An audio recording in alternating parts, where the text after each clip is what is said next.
This week I'll be continuing Ecclesiastes with chapter 3. So if you have your Bible app open, and you want to follow along, that is where I'll be this week.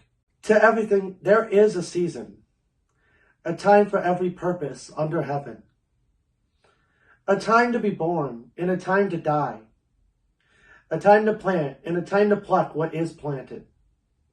A time to kill and a time to heal.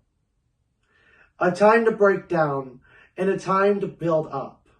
A time to weep, and a time to laugh, a time to mourn, and a time to dance, a time to cast away stones, and a time to gather stones, a time to embrace, and a time to refrain from embracing, a time to gain, and a time to lose, a time to keep, and a time to throw away, a time to tear, and a time to sow, a time to keep silence, and a time to speak, a time to love, and a time to hate, a time of war, and a time of peace. What profit has the worker from that in which he labors? If retribution fails its value, then maybe there's some mystical cosmic order that grants meaning to life. A proper time cycle for each thing. When people have the determinism in verse 9, they are helpless to control it or change it. I have seen the God-given task with which the sons of men are to be occupied. He has made everything beautiful in its time. Also, he has put eternity in their hearts, except that no one can find out the work that God does from beginning to end.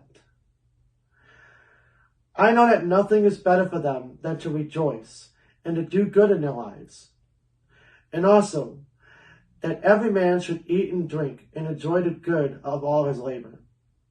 It is the gift of God. I know that whatever God does, it shall be forever. Nothing could be added to it, and nothing could be taken from it. God does it, that men should fear before him. That which has already been, and what is to be has already been. And God requires an account of what is past.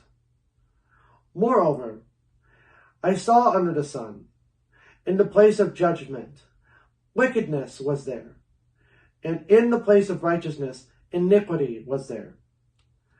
I said in my heart, God shall judge the righteous and the wicked. For there is a time for every purpose and for every work. When God created the world, he thought of it as very good, Genesis chapter 1, verse 31. The preacher cannot improve on the created order. So the best thing for man to do is to enjoy life. Once again, he returns to the same conclusion that he had in chapter 2, verses 24 and 25. God placed everything on this earth for humanity's benefit, and it should be received with thanks. There is a sense in this temporal and imperfect realm that the eternal perfect realm exists. So as the preacher never reasons from tradition or revelation, his belief in God and in natural order that is good drives him to conclude that God will judge the world at an appropriate time, if not in this life. I said in my heart, concerning the condition of the sons of men, God tests them, that they may see that they themselves are like animals. For what happens to the sons of men also happens to animals. One thing befalls them, as one dies, so dies the other. Surely, they all have one breath. Man has no advantage over animals, for all is vanity. All go to one place. All are from dust, and all return to dust. Who knows the spirit of the sons of men, which goes upward, and the spirit of the animal, which goes down to the earth?